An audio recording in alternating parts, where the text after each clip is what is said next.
Nigeria is making significant progress in the digital application and economic space. This trend, backed up by relevant laws and institutions, is central to the nation's economic diversification and transformation. Wait a minute. There is a nerve that connects the dots of Nigeria's digital economy. That's the Galaxy Backbone, a federal government organization for ICT infrastructure provision. This is Reshaping Democracy. I'm Ayodeji Makinde. Let me take you to the galaxy. GBB, Galaxy Backbone, has for 2 decades established and maintained a unified ICT infrastructure and shared services platform for government agencies, eradicating operational silos, outrageous and disconnected technology systems previously used in ministries, departments, and agencies. As Nigeria strengthens its digital economic landscape, cybersecurity walls, and e-governance, Managing Director of Galaxy Backbone, Professor Ibrahim Adeyanju, will respond to citizens' questions on how the organization is playing its role in fulfilling the key priority areas of President Bola Tinubu and also reshape our dear democracy.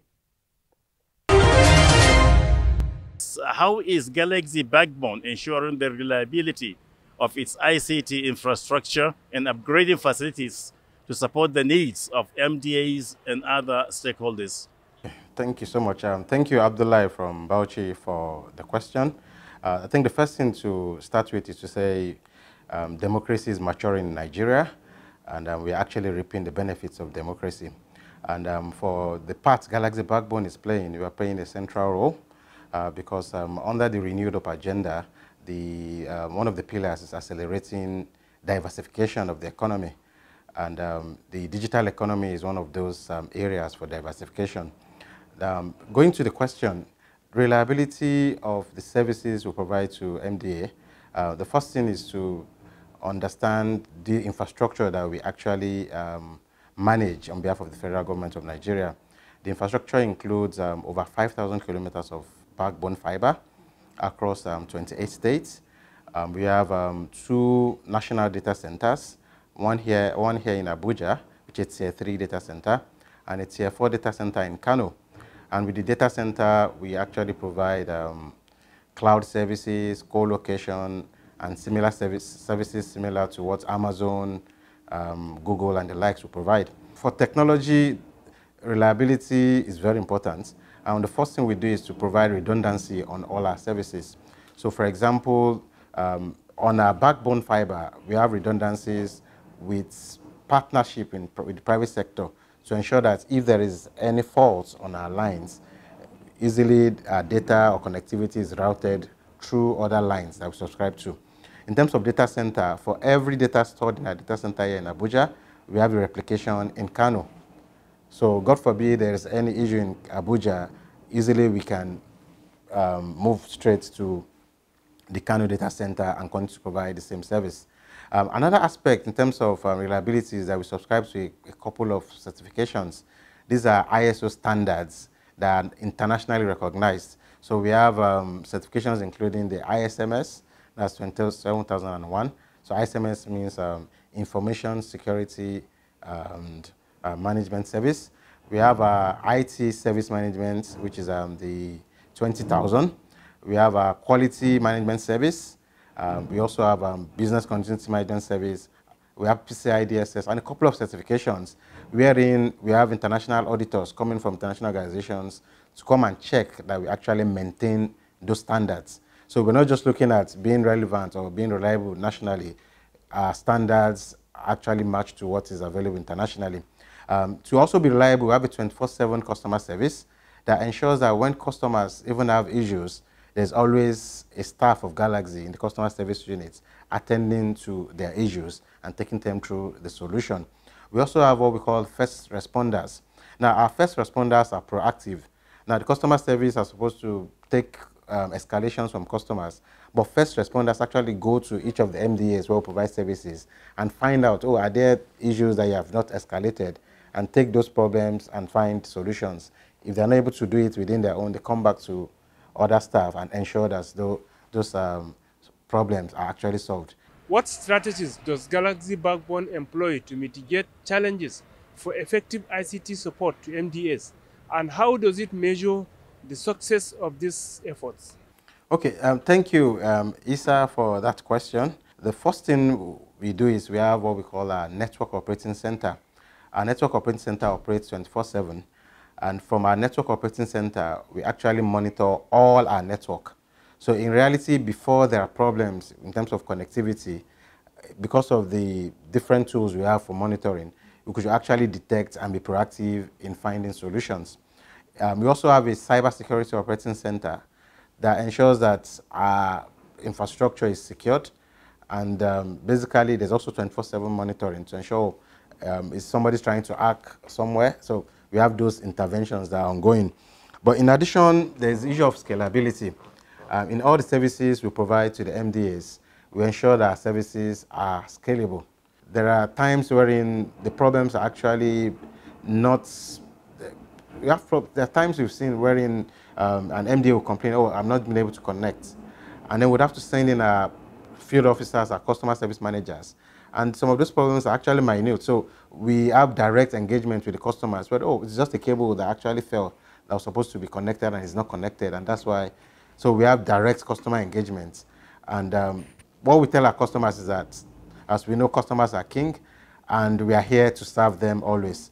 So their experience or their happiness is our satisfaction. How does Galaxy Backbone ICT solution contribute to the transformation of the civil servant, and what roles does it play in promoting digital governance?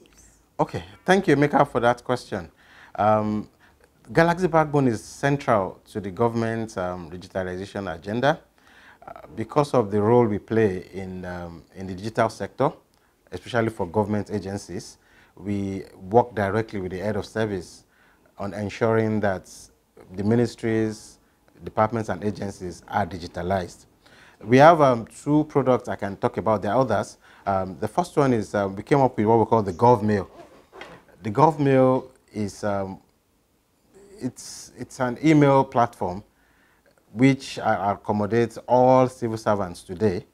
And the interesting thing about the GovMail is that it's actually an in-house product. Now we have our own in-house built mailing platform that can accommodate basically all civil servants within Nigeria and beyond. So that's one service that ensures digital communication. Each civil servant can have a personalized email for official purpose. So the expectation is that with our GovMail, you shouldn't be getting official mails from non-government mailing platforms. The other part for digitization is what we call our One Government Cloud. Our One Government Cloud is a platform for electronic content management system. So basically, we're talking of moving from papered office to a paperless office. We're talking about automating our workflows in terms of ensuring that the different workflows are identified. People that should have access to the workflows are given access, and those that shouldn't are not given access. We're looking at memos coming in electronically and being assigned to different people in the organization to work on within the organization. And one of the biggest advantage in digitization is that at any point in time, you could actually trace the log of where the files have, or the document, electronic document have been, who is delaying. So there's a bit more of transparency. You could actually say, oh, this thing has been sitting on your desk or on your profile for 2 hours, for so many hours. And there could be agreed timelines. Okay, this has to be treated within 24 hours once you're assigned to it. So that's the advantage of having a digital platform to ensure that things move a bit faster, things are more transparent. And one big advantage of having a digital platform also is that there is less corruption because things are more transparent. Your file, you don't have to meet people to take your file from one place to the other because it's a digital platform. So people are expected to just do their work and assign to the next person. In terms of the role we play in digital governance, we also work with the Federal Ministry of Communication, Innovation and Digital Economy. We are working on this concept of what we call the digital public infrastructure. The whole idea is to have a platform that brings together all the digital infrastructure from government and a bit of the private, such that we have interoperability within governments. We have seamless communication across governments. And even for the citizens, the DPI ensures that when citizens are giving data to government, they give it once. So you can imagine at the moment when we register for a driver's license, for a national ID card, for our passports, even for voters, there are lots of data that are collected multiple times by different government agencies. So DPI ensures that we have harmonization of data, and once you collect data once from the citizens, then it could be used across different agencies. So Galaxy is involved in that. We'll be managing what we call the data exchange, Nigerian data exchange, that ensures that information can be passed from one agency to the other seamlessly. And we are involved in other projects, including what we call the government service portal. The government service portal is a portal that brings all government agencies on a single portal. So for citizens, they don't have to memorize the websites of different agencies. They can go to a single platform and be able to even do a lot of things. You want to get your national ID card, go to that platform. You want to get your voter's card, go to that platform. You want to get your passport, driver's license, you're looking for tax clearance, and that's the government service portal, which we're working on with our partners and our development partners, that's COICA. So what steps is Galaxy Backbone taking to harmonize ICT platforms across MDAs, and how does it ensure seamless integration of systems? Okay, thank you, Shamsuddin, for that question. Now, harmonization is very important for governments. In the past, we've had different government agencies working in silos. And as part of the renewed agenda, it's very important we're able to bring government agencies together. Now, at Galaxy Backbone, we see ourselves as, we actually have 3 terms we use. We are an enabler, we're a platform, and we're an aggregator. So we are an enabler because we provide opportunity for enabling ICT services within the public and the private sector. As a platform, we have a cloud platform that allows people, we can host different applications for government and even private enterprises. Now, I think that the last one you're talking about is more to do with aggregation of services. Harmonization has to do with ensuring that government agencies can talk to each other. We have harmonization of data. Now, one of the products we have in Galaxy is the One Government Cloud. The One Government Cloud allows seamless communication in terms of official memos within the government. What it provides is it serves as a document manager. So rather than keeping our documents in paper form, we could keep those documents in electronic form. It serves as a means of approval. So basically, every person that's allowed to log into the platform has a secured ID, and the person could actually sign. So we know who actually digitally signed a document for approval. So we could have approvals on the go. For me, one of the advantages I see is you don't have to, of course, there's one disadvantage because you work 24/7. You don't work from 9 to 5 or 8 to 5. You can work on the go. So even when you're not sitting at your desk, the work continues. And that makes government more efficient. We also support the renewable agenda in terms of the accelerating diversification. And we believe this platform is very important to ensure efficiency and effectiveness in terms of approval for official memos within government. My name is Omotoye Simeon. MD, sir, what efforts are on by Galaxy Backbone to expand its services to meet the growing demands of MDAs and other stakeholders? And what new services or initiative is it exploring? Yes, thank you, Omotayo from Akure, for that question. Like he said, there is a need to increase the services we provide to governments. Now, the first thing I'll start with is that one of the things we've done in Galaxy Backbone is that we've increased the bandwidth. Now, our bandwidth subscription to government has increased fourfold. So we've moved from about 12 gig just within Abuja to close to 50 gig now in terms of the internet access that the MDAs can use. So what that means is that they can browse faster, they can process things that have to do with digital, what they call their processes faster. The other thing is we're also supporting digitization of services, of course with the support of the Office of the Head of Service of the Federation. Now what that means is that a lot of agencies or MDAs are coming on board into our platform, the One Government platform, and ensuring that most of their services are digital rather than manual. And that ensures that people can be held more accountable. In terms of extending our services, we have the National ICT Infrastructure Backbone that currently covers 28 states. So there are about 8 states that are not currently covered. We're hoping before the end of the year would at least cover another 2 states. So we're looking at Bayelsa and Ebonyi to be covered hopefully within the next quarter. And that ensures that they can also enjoy high-speed internet using the national infrastructure backbone. We are improving broadband penetration. One of the new initiatives we're doing under this management is that we're looking at connecting federal secretariats across the nation. Now, there is basically in every state, you have a federal secretariat. But one of the things we observed is that those federal secretariats, even though we have a point of connection very close to them, they are not connected.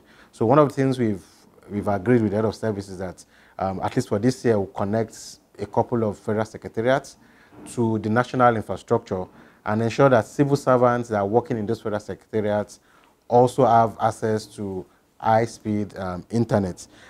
The other initiative which we're working on with the Federal Ministry of Communication, Innovation and Digital Economy is what we call the fiber to hostel. So there is a gap we noticed because students in their hostels have to provide internet by themselves. So under the guidance of the Honorable Minister of Communication, Innovation and Digital Economy, what we're doing is we are doing what we call fiber to hostel. We are starting with a few federal universities to connect their university hostels to high-speed broadband internet. And we've started with University of Lagos. We've done University of Abuja.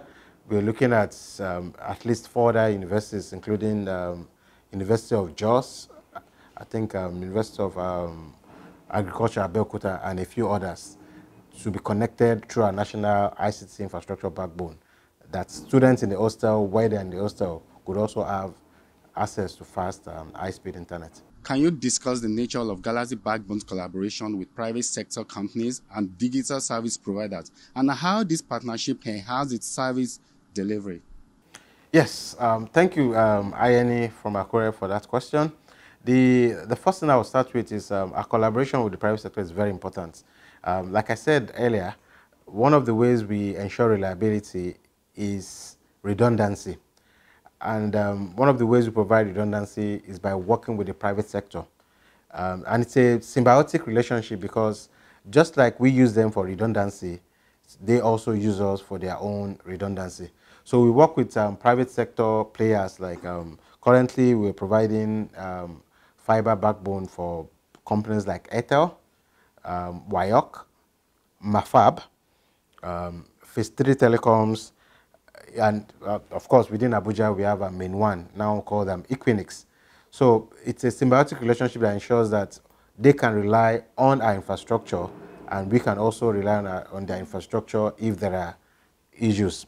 In addition to that, we also have we also provide services to private sector. So we have a few banks actually in our data center for co-location, for cloud services, and among others. MD, sir, how is Galaxy Backbone working to ensure the security, integrity, and availability of data stored in its data centers?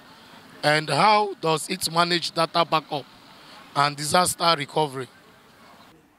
Okay, that's very important. We can't overemphasize security. Thank you for that question. So the issue of security, I think that the first thing to understand is that we have a state-of-the-art cybersecurity operating center, and that center works 24/7.